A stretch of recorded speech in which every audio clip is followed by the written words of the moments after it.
After the restart, Dan builds a tremendous lead.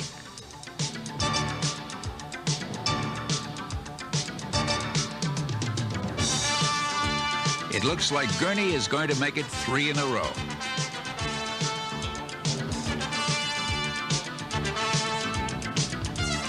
Dan takes the checker and wins the Motor Trend 500.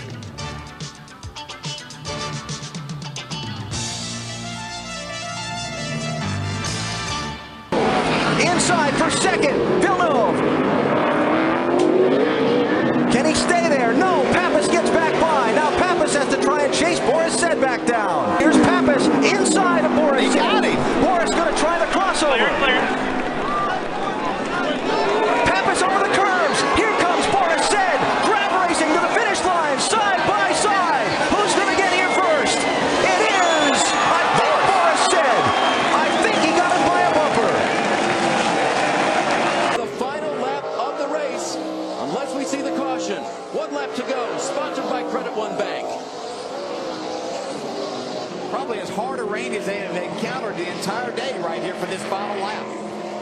Mark's doing everything he can to focus. Where is the good spot to run the 42 car?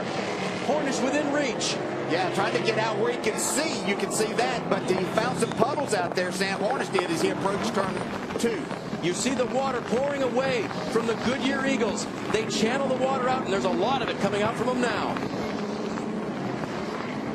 Just pouring down through the kink and down to turn 4.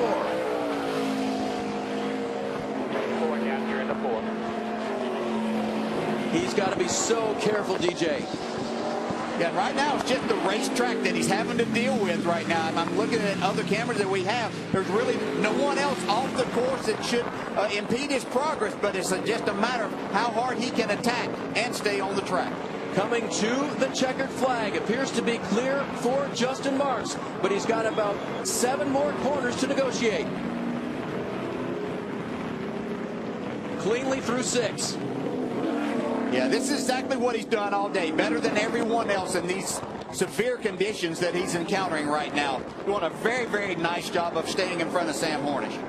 Last weekend, wife Erin and Justin welcomed baby Presley into their world. Could they have another big day for the Marks family here?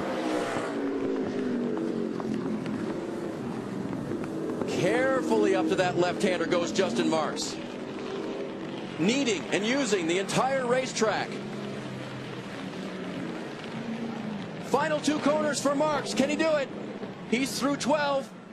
He makes the left-hand turn through turn 13, and Justin Marks is going to win at Mid-Ohio. I don't want to jinx him either, but I think you've already heard the winner interview, ladies and gentlemen. The white flag indicating 1 to go.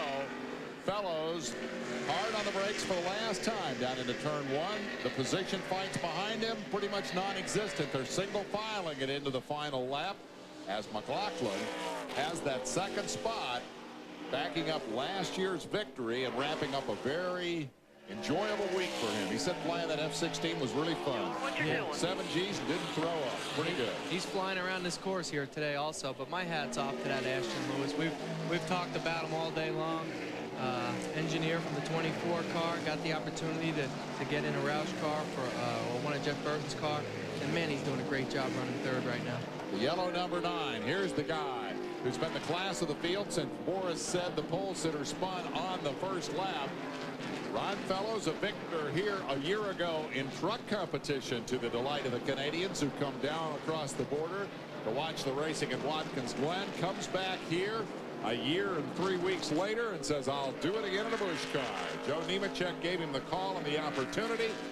And here comes Ron Fellows to win it at Watkins Glen, New York. Checkered flag is up, and it's history. The Busch Series has its first ever Canadian winner.